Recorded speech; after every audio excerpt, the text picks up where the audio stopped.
Hello students, स्वागत है आपका अपने YouTube channel IIL from can I to I can पर।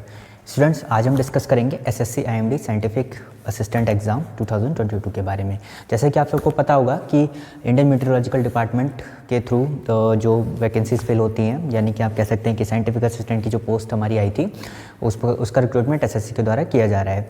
अब इसमें ये जो रिक्रूटमेंट है ये पूरा का पूरा SSC के द्वारा होना है, लेकिन SSC का रोल इसमें केवल इतना ही है कि एग्ज़ाम कंडक्ट एजेंसी के तरह SSC इसमें वर्क कर रहा है। एग्ज़ाम होने के बाद और उसका रिजल्ट डिक्लेयर करने के बाद ये पूरा हैंडओवर किसको कर दिया जाएगा? IMD को कर दिया जाएगा, यानी इंडियन मीटरोलॉजिकल डिपार्टमेंट को कर दिया जाएगा। ठीक है, तो कुछ चीज़ें मैं इसमें क्लैरिफाई कर देना चाहता हूँ।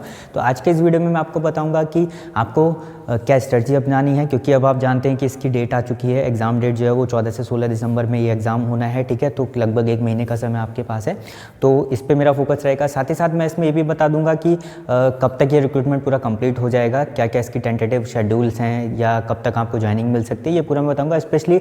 और जो लोग इसमें फिजिक्स का एग्ज़ाम देने जा रहे हैं, जैसा कि आपको पता होगा, आपने सिलेबस देखा होगा, तो इसमें जो एग्ज़ाम होना है उसमें 2 पेपर आपके आने हैं। पेपर 1 जो है वो SSC का जो नॉर्मल पेपर है, या आप कह सकते हैं ट्रेडिशनल पेपर है, जिसमें आपके 4 सेक्शन आते हैं, GS, रीजनिंग, मैथ्स, इंग्लिश, वो आने हैं। और साथ ही साथ उसमें पेपर 2 होना है, जिसमें आपको एक पर्टिकुलर सब्जेक्ट का पेपर देना है, उसके 100 क्वेश्चंस आने हैं, और वो पर्टिकुलर सब्जेक्ट्स आपको चूज़ करने हैं, या तो फिजिक्स, या फिर आप कंप्यूटर साइंस, या फिर उसमें आप ले सकते हैं इंजीनियरिंग, इलेक्ट्रॉनिक्स एंड टेलीकम्युनिकेशन के बारे में। तो जो लोग इसमें फिजिक्स का पेपर देने जा रहे हैं, तो उन लोगों के लिए ये वीडियो स्पेशली है। ठीक है, कि फिजिक्स में आपको क्या स्ट्रेटजी अपनानी है, कैसे एग्जाम की तैयारी करनी है, और किस तरीके से क्वेश्चन पूछे जाते हैं, तो वो पूरा मैं आपको इस वीडियो में बताऊँगा। तो चलिए, सबसे पहले मैं इसमें बता देता हूँ कि SSC जो साइंटिफिक असिस्टेंट का एग्ज़ाम है ये 4200 ग्रेड पे के लिए है। जैसा कि आप लोगों ने फॉर्म भरा होगा तो वहाँ मेंशन भी किया गया है, यानी जो इस पोस्ट की ग्रेड पे है वो 4200 ग्रेड पे है। और ये एग्ज़ाम जो है ये इससे पहले 2013 एंड 2017 में भी ये रिक्रूटमेंट आया था। तो 2013 और 17 का रिक्रूटमेंट इसी पोस्ट के लिए SSC के द्वारा पहले किया जा चुका है। ठीक है, इंडियन मीटरोलॉजिकल डिपार्टमेंट में। देखिए, SSC इसमें केवल एग्जाम कंडक्टिंग एजेंसी के रूप में है, बाकी एग्जाम होने के बाद उसका रिजल्ट डिक्लेयर करने के बाद SSC का इसमें कोई रोल नहीं रहेगा। इसीलिए जो SSC का आप देखते हैं कि जो पहले का ट्रेडिशन है कि काफ़ी रिजल्ट जो होता है वो डिले हो जाता है, ज्वाइनिंग नहीं आती है, 2 साल 3 साल लग जाते हैं, लेकिन इस एग्ज़ाम में ऐसा नहीं होना है। ठीक है, ये मैं आपको पूरा का पूरा श्योर कर देना चाहता हूँ कि यहाँ पर आप मान के चलिए कि रिजल्ट जो है विदिन 1 and 2 मंथ जो डिले होगा वो रिजल्ट में ही डिले होगा। रिजल्ट आने के बाद 2 से 3 महीने में आपका डॉक्यूमेंट वेरिफिकेशन कंप्लीट हो जाएगा, और उसके तुरंत बाद आपका क्या आ जाएगा? ज्वाइनिंग लेटर आपके हाथ में आ जाएगा, अगर आपका सिलेक्शन होता है। तो आप ये मान के चलिए कि हार्डली मई या जून तक ये पूरा प्रोसीजर लगेगा। अदरवाइज मैं समझता हूँ कि जून से पहले आपका अपॉइंटमेंट लेटर आपके हाथ में होगा, अगर आपका इसमें सिलेक्शन होता है। तो ये मान के चलिए कि जून से पहले पूरा रिक्रूटमेंट आपका कंप्लीट हो जाएगा। ठीक है, और एक बहुत ही अच्छी जॉब है, रेपुटेड जॉब है। ठीक है, 4200 ग्रेड पे की बहुत अच्छी जॉब है जो आपको अपॉर्चुनिटी दे रही है, और सिंगल स्टेज एग्जाम में, क्योंकि इसमें देखिए कोई Tier 1 नहीं है, कोई Tier 2 नहीं है, कोई इंटरव्यू नहीं है, कोई डाटा एंट्री का आपको टेस्ट नहीं देना, केवल एक पर्टिकुलर एग्जाम आपको देना है, और अगर आप वो क्वालिफाई कर जाते हैं तो डायरेक्ट रिक्रूटमेंट है। सबसे अच्छा फायदा इसमें यही है कि सिंगल 1 डे एग्जाम है, उसके बेस पर ही आपका पूरा मेरिट बननी है, उसी के बेस पर आपका सिलेक्शन होना है। उसके बाद जस्ट आपका क्या होगा? डॉक्यूमेंट वेरिफिकेशन होगा। अगर आपके डॉक्यूमेंट्स पूरे कंप्लीट हैं, सब कुछ आपका सही है, ठीक है, देन फिर आपको ज्वाइनिंग लेटर यहाँ से दे दिया जाएगा। ठीक है, तो देखिए जो एग्ज़ाम है उसका जो पैटर्न है वो मैं डिस्कस करूँगा, लेकिन मैं आपको इसके जॉब नेचर के बारे में पहले बता देता हूँ। तो इसमें जॉब नेचर जो है वो काफ़ी आप कह सकते हैं कि लाइट, मतलब कोई हेक्टिक जॉब नहीं है। ठीक है, बहुत ही आप इजीली जॉब को हैंडल कर सकते हैं, और काफ़ी सारे लोग इसमें जॉब करते हुए बाकी एग्जाम्स की तैयारी भी कर रहे हैं। मेरी नॉलेज में भी ऐसे लोग हैं जो UPSC या SSC की और अच्छी पोस्ट के लिए, वो CGL के लिए या और एग्जाम्स के लिए वो आराम से तैयारी के लिए टाइम निकाल देते हैं। कोई हेक्टिक शेड्यूल ऐसा नहीं है कि आपको पढ़ाई के लिए आगे टाइम नहीं मिलेगा। आपको अपनी कैरियर ग्रोथ के लिए बहुत सारी अपॉर्चुनिटीज़ और बहुत सारा सफिशिएंट टाइम इसमें मिलता रहेगा। ठीक है, अगर आपका इसमें सिलेक्शन होता है तो काफ़ी अच्छी पोस्ट है, और आज की डेट में 4200 ग्रेड पे की सरकारी जॉब आपको मिल रही है, तो आप से उम्मीद करते हैं कि आप इसमें अपना 100% देकर इस जॉब को जरूर पाएंगे। ठीक है, लगभग 1000 के करीब पोस्ट हैं। वैसे SSC के रिक्रूटमेंट में 990 पोस्ट लिखी हुई हैं, तो वो 10-20 ऊपर नीचे हो सकती हैं। ठीक है, तो आप मान के चलिए कि 1000 पोस्ट आपकी आ रही हैं, और स्टाफ की शॉर्टेज है, इसीलिए ये पूरा प्रोसीजर बहुत जल्दी होने की उम्मीद है, क्योंकि इंडियन मीटरोलॉजिकल डिपार्टमेंट में स्टाफ की काफ़ी शॉर्टेज है। इसी वजह से ये पूरा प्रोसीजर आपका विदिन 5 to 6 मंथ में पूरा कंप्लीट हो जाएगा। ठीक है, चलिए बात कर लेते हैं। तो अब हम बात करते हैं यहाँ पर पेपर के पैटर्न की, क्योंकि फॉर्म तो आपने भर ही दिया होगा, उस पर मैं पूरा डिटेल में नहीं जा रहा हूँ। तो पेपर के पैटर्न में आपका क्या है कि जो एग्ज़ाम होना है, ठीक है, उसमें 2 पेपर आपको देने हैं। पहला देना है पेपर फर्स्ट। पेपर फर्स्ट में आपको SSC का वही ओल्ड ट्रेडिशनल जो पैटर्न रहता है वही है। ठीक है, आपकी इसमें क्या आएगी? इंग्लिश आएगी, इंग्लिश 25 मार्क्स की आएगी। ठीक है, और आपका मैथ्स या क्वांटिटेटिव एप्टीट्यूड के नाम से वहाँ पर आता है, हम मैथ्स बोल रहे हैं उसको, ठीक है। थर्ड आपका हो गया जीएस या जीए, इसके भी 25 क्वेश्चन मिलेंगे। और चौथा रीजनिंग, ठीक है, इसके 25 क्वेश्चन मिलेंगे। टोटल आपको 100 क्वेश्चंस मिलेंगे 100 मार्क्स के लिए, ठीक है। और 100 ये आपके मार्क्स यहाँ से कवर होंगे, ठीक है। ये पेपर 1 है, ठीक है। तो पेपर 1 में आप समझ लीजिए कि जो आपका रहेगा नेगेटिव मार्किंग का प्रोविजन है, ये 100 मार्क्स का आपका पेपर 1 हो गया, जो एसएससी का ओल्ड या ट्रेडिशनल पैटर्न है। इंग्लिश के 25 क्वेश्चन, मैथ्स के 25 क्वेश्चन, जीएस के 25 क्वेश्चन और रीजनिंग के 25 क्वेश्चन, ठीक है। विद नेगेटिव मार्किंग 0.25 की नेगेटिव मार्किंग है, 1/4 के एक क्वेश्चन 1 नंबर का होगा। तो ये तो पेपर फर्स्ट है, ये सभी को देना है, ठीक है। पेपर फर्स्ट सभी को देना है। इसके बाद पेपर 2 में आपके पास चॉइस है, जैसे कि आपने बीएससी किया हुआ है और पीसीएम से किया है, तो आप वहाँ पर शायद आपने चूज़ किया होगा फॉर्म भरते हुए, ठीक है। फिजिक्स को चूज़ किया होगा तो आप फिजिक्स का पेपर देंगे। इंजीनियरिंग बैकग्राउंड वाले जो हैं, ठीक है, वो कंप्यूटर साइंस और इलेक्ट्रॉनिक्स एंड टेलीकम्युनिकेशन का पेपर देंगे। तो जो लोग भी वहाँ फिजिक्स का पेपर देने जा रहे हैं, तो आगे का जो मेरा वीडियो है वो उन्हीं के लिए है, ठीक है, कि फिजिक्स में कैसे हमको तैयारी करनी है और क्या क्या पैटर्न रहेगा वो सब मैं आपको बताऊँगा। तो पेपर फर्स्ट में तो आई होप मुझे कुछ बताने की जरूरत नहीं है। आप जानते हैं एसएससी की जितनी भी तैयारी आपने सीजीएल या और लेवल के एग्जाम में, वही सिलेबस है जो सीएचएसएल का है, जो सीजीएल का है, वही पूरा सिलेबस इसके रिगार्डिंग भी है, ठीक है। इंग्लिश आप कह सकते हैं मॉडरेट ही आएगी, ठीक है। मैथ्स इजी टू मॉडरेट आती है, ठीक है। जीएस जो है करंट का वेटेज थोड़ा ज़्यादा देखने में आ रहा है, ठीक है। इसके साथ साथ यहाँ पर आप जनरल साइंस के क्वेश्चंस भी जरूर देखिएगा, स्पेशली बायो से रिलेटेड और केमिस्ट्री और फिजिक्स से रिलेटेड। और रीजनिंग बहुत ही इजी लेवल की रहती है, आप कह सकते हैं एवरेज लेवल की रीजनिंग यहाँ पर एसएससी पूछता है। तो इस तरीके से 100 मार्क्स या 100 क्वेश्चन आपको एक पेपर 1 में मिलेंगे, ठीक है। ये तो एक बहुत जनरल सा तरीका है। इसकी तैयारी के लिए आपको डिफरेंट टाइप के बुक्स और पहले से पता ही होंगी, मैं उन पर फोकस नहीं करूँगा, ठीक है। अब बात कर लेते हैं हम पेपर 2 की, ठीक है। देखिए पेपर 2 में क्या है, पेपर 2 जो होगा वो पर्टिकुलर सब्जेक्ट का होगा जो आपको देना है, ठीक है। पेपर 2 में जैसे इसमें 3 चॉइस आपके पास हैं। पहला है फिजिक्स, या तो आप फिजिक्स का पेपर देंगे, दूसरा है आपका सीएस कंप्यूटर साइंस, ठीक है, और तीसरा है इलेक्ट्रॉनिक्स एंड टेलीकम्युनिकेशन,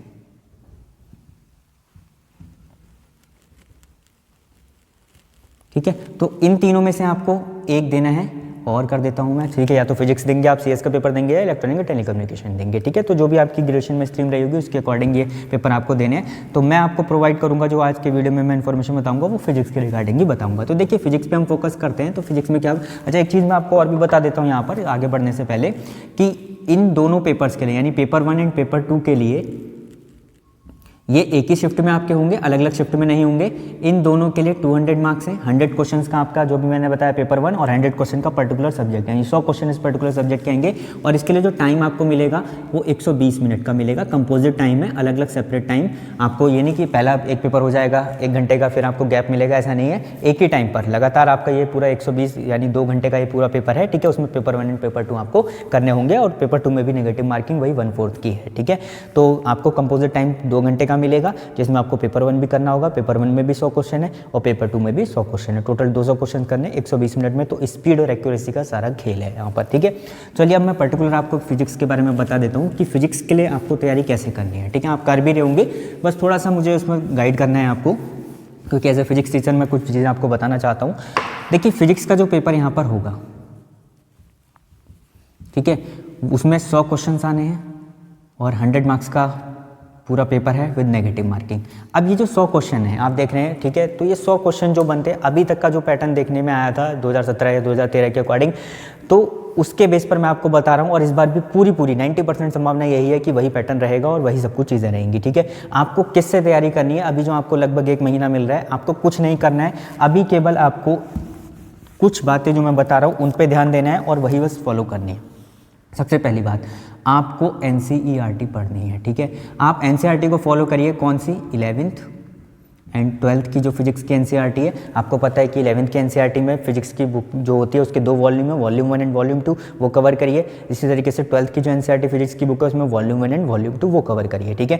इसके अलावा आपको कोई बुक नहीं खरीदनी है, किसी बुक को नहीं पढ़ना है, आप टोटली डिटेल स्टडी करिए एनसीईआरटी। और एनसीईआरटी को रटना नहीं है, समझने की कोशिश करिए, ठीक है। आपने पहले पढ़ी भी होगी, अब बहुत ईजिली आपको समझ में आएगी, क्योंकि जब हम 11th 12th में होते हैं उस समय पढ़ते हैं तो ये बहुत बोरिंग लगती है। लेकिन मैं आपको गारंटी से कह रहा हूँ, अब आप इसको पढ़िएगा, क्योंकि अब आप ग्रेजुएट हो चुके होंगे, आपने फिजिक्स काफ़ी लेवल की वहाँ पढ़ी होगी, अब आप इसको पढ़ेंगे आपको बहुत ईजिली समझ आ जाएगी ये चीज़ें, ठीक है।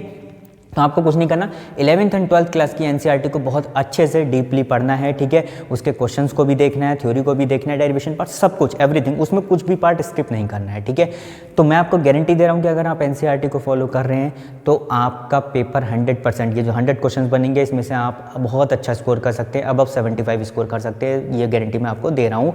क्योंकि पूरी संभावना है कि पूरा का पूरा पेपर जो आता है, देखिए आप नेचर पे जाइए, एग्जाम का नेचर क्या है, काफ़ी सारे स्टूडेंट्स इसमें क्या कर रहे हैं, या काफ़ी सारे लोग क्या करते हैं इसमें ग्रेजुएशन लेवल का पढ़ने लगते हैं या पीजी लेवल का पढ़ने लगते हैं, क्योंकि सिलेबस में बहुत सारी चीज़ें दी भी हुई है। देखिए जो नेचर है एग्जाम का, ठीक है, एसएससी कंडक्ट करा रहा है, वो उस लेवल तक नहीं जाएगा, और अगर वो जाता भी है तो वो क्वेश्चंस नहीं सॉल्व हो पाएंगे, बहुत time taking and time consuming questions होते हैं पीजी लेवल के और यूजी लेवल के, अगर वो पूछे जाएंगे तो, ठीक है। बेसिक से बेसिक क्वेश्चन पूछे जाते हैं, कंसेप्चुअल क्वेश्चन पूछे जाते हैं यहाँ पर, जो आपके टिप्पर होने चाहिए, बस उन्हीं में थोड़ा सा डीप में जाके पूछ लिया जाता है आपको कन्फ्यूज़ करने के लिए, वहाँ आपको थोड़ा सा सावधान रहना है।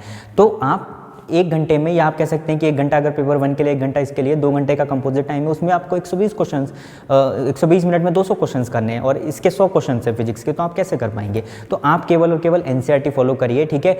उसके अलावा आपको क्या करना चाहिए, जब आपकी एनसीईआरटी कंप्लीट हो जाए, ठीक है, आप इसके टारगेट फिक्स कर लीजिए, 15 डेज दे दीजिए उसको कंप्लीट करने के लिए।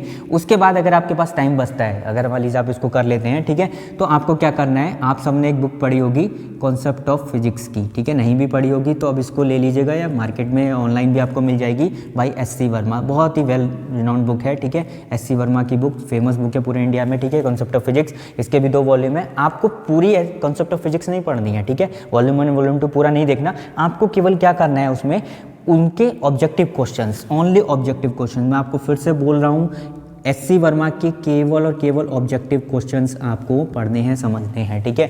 तो वहाँ पर थ्योरी से रिलेटेड और जो कंसेप्चुअल क्वेश्चंस बनते हैं वो एससी वर्मा में बहुत सारे दे रखे हैं, ऑब्जेक्टिव क्वेश्चंस की स्टडी करिएगा, उनको समझने की कोशिश करिए, उनको पढ़िएगा, उनको सॉल्व कीजिएगा, इतना काम आपको करना है। इसके अलावा किसी बुक की हेल्प नहीं लेनी है, मार्केट में 50 तरह के, क्योंकि आप जितना मैटर देखेंगे आप उतना कंफ्यूज होंगे, ठीक है। आप इसी पे विश्वास करिए, ट्रस्ट करिए, इसी के बेस पर आपका सिलेक्शन होना है, ये आप समझ लीजिए, ठीक है। तो पहले आपको क्या करना है, फर्स्ट स्टेप आपका ये कि एनसीईआरटी को पूरा ब्रशअप कर दीजिए, ठीक है, पूरा पढ़ डालिए, ठीक है, बहुत अच्छे से। एनसीईआरटी में हर चीज़ पढ़नी है, एनसीईआरटी के क्वेश्चंस, खाली क्वेश्चंस नहीं करने, आपको थ्योरी भी पढ़नी है, सब कुछ करना है। उसके बाद आप कॉन्सेप्ट ऑफ फिजिक्स पे आ जाइए, ठीक है, उसके केवल क्या करिए, ऑब्जेक्टिव क्वेश्चंस देखिए। तीसरा काम आपको क्या करना है, जब आप ये काम आप अभी से कर दीजिएगा, अभी जो भी आपके पास टाइम है, आप क्या करिएगा, कोई भी ऑनलाइन टेस्ट सीरीज ले लीजिएगा, ऑनलाइन टेस्ट सीरीज लीजिएगा, क्योंकि एग्जाम ऑनलाइन होना है, ठीक है।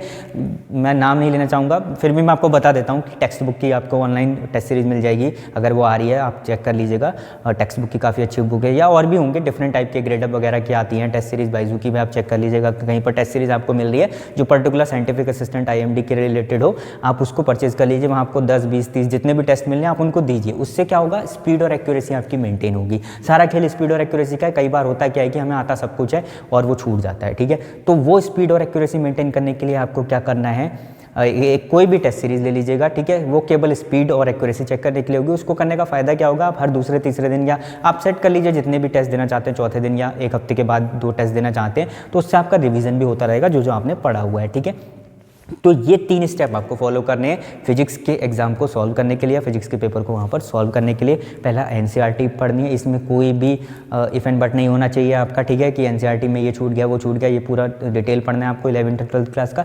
देन कॉन्सेप्ट ऑफ फिजिक्स के ऑब्जेक्टिव क्वेश्चंस, और साथ में आपको अभी से क्या कर लेना है, कोई भी एक टेस्ट सीरीज दे देनी है, वो आपकी स्पीड एंड एक्यूरेसी की है। यकीन मानिए अगर आप इतना करते हैं तो आपका ये जो 100 मार्क्स का फिजिक्स का पेपर होगा ये बहुत ईजिली, वो बहुत अच्छा जाएगा और आपके सिलेक्शन के चांसेस बहुत बढ़ जाएंगे। हाँ, फर्स्ट पेपर में आप अपनी तैयारी जैसे भी कर रहे होंगे, एसएससी के जो पुराने एग्जाम्स में उनमें भी स्पीड और एक्यूरेसी का खेल है, वो आप करते रहिए।